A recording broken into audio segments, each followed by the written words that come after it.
The ring caught the sunlight just as she reached for the wrench. That was the moment everything changed. His smile vanished. His posture shifted.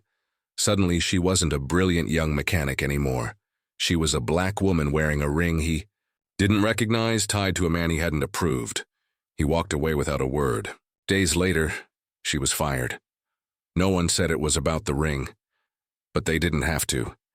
This is the story of how one gold band exposed a truth no resume could protect. Where are you watching from? Drop your city below. The Arizona sun burned low, over a dusty gas station on Route 66. Alina wiped the grease from her hands as the rumble of a classic car approached, a cherry-red 1967 Mustang, hissing and sputtering like it had something to prove. She was 22, working 2 jobs, and had learned to rebuild carburetors before she could drive. Most drivers didn't expect a young black woman in coveralls to be the mechanic on duty, but Alina had long stopped waiting for people's permission.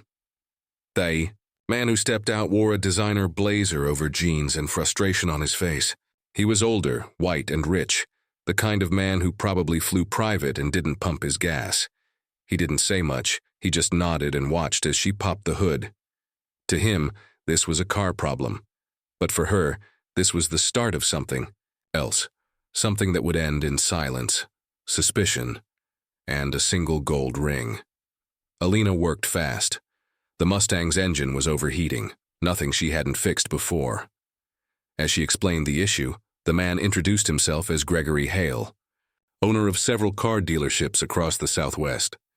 He seemed surprised when her solution worked on the first try. "Didn't think you'd get it running so quick," he said, half impressed, half confused. She shrugged.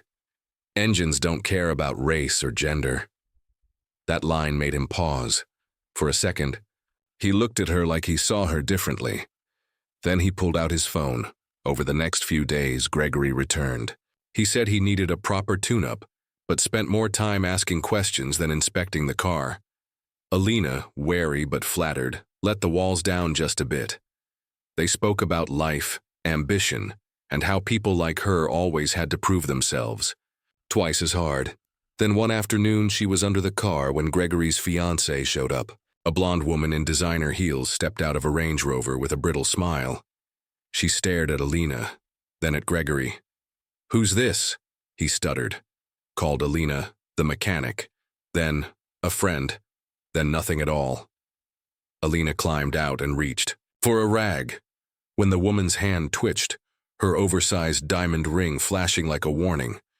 But it wasn't the fiancé's ring that changed everything. It was Alina's. Gregory saw it as Alina wiped her hands clean, a small gold band on her, finger engraved with initials. His eyes narrowed. "You're married?" She hesitated. "Engaged, why?" His voice dropped. "To who?" She almost didn't answer, but she did.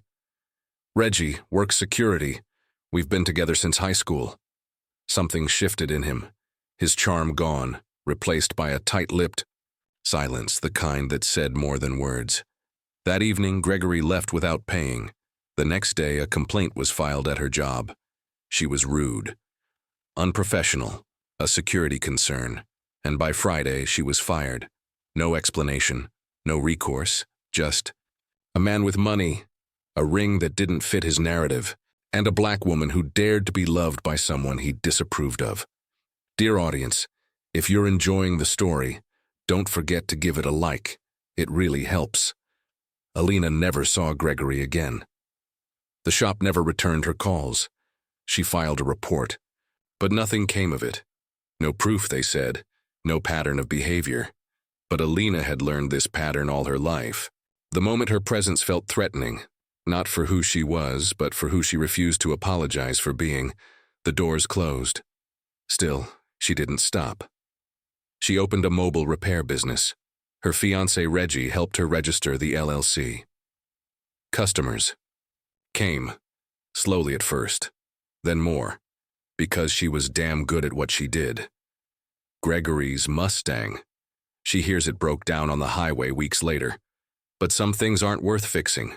Racism doesn't always scream. Sometimes, it just quietly deletes. Your number. Thanks for watching. Subscribe to our channel for more powerful stories and new videos.